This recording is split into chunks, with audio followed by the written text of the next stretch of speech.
במצב שטבעת החנק מתהדקת סביבנו יותר ויותר,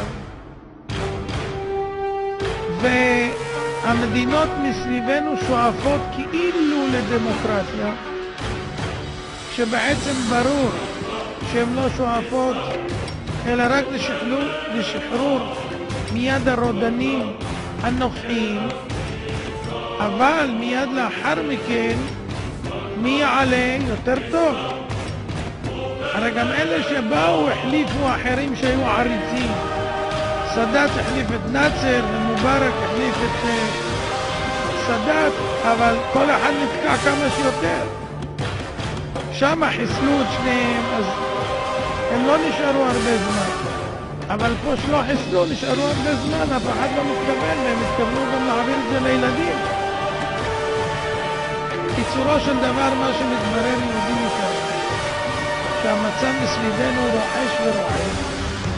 אם חשבתם שזה מהפכות, שהמהפכות הן רק בתוך המדינות האלה ואנחנו מסתכלים מן הצד, אז תדעו לכם שאם השלטונות יתחלפו ויהיו אסלאמיסטים, אנחנו נהיה בבעיה רצינית. מי זוכר שפעם אני אמרתי שמה יקרה אם יחליטו מיליונים לצעוד לכיוון ישראל? הרי מסביבנו יש יותר מחצי מיליארד מוסלמים. מה יקרה? הנה אתם רואים, קשה מאוד למנוע, אפילו חצי מיליון שהולכים בדרך, קשה לצבא אפילו לעצור אותו. מה יקרה? כך שאלתי הרבה שנים. מה קרה? עכשיו הייתה הפגנה של 2 מיליון במצרים. למה אמרו 2 מיליון?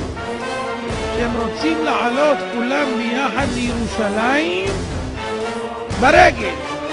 לצעוד עד שיכבשו את ירושלים. ראיתם פעם דבר כזה? אבל צריך רחוק ככה מסיני. צריך רחוק. ומה אם זה יהיה פה מקרוב? מהגדה והלאה? מה יקרה? בואו נראה איך זה נראה. בבקשה. מה הם אומרים? מוות לישראל, מוות לישראל, על מות לישראל, על מות לישראל. ומה הם אומרים אחר כך? לעלות ולכבוש את ירושלים. תודה. אז זה פתיח.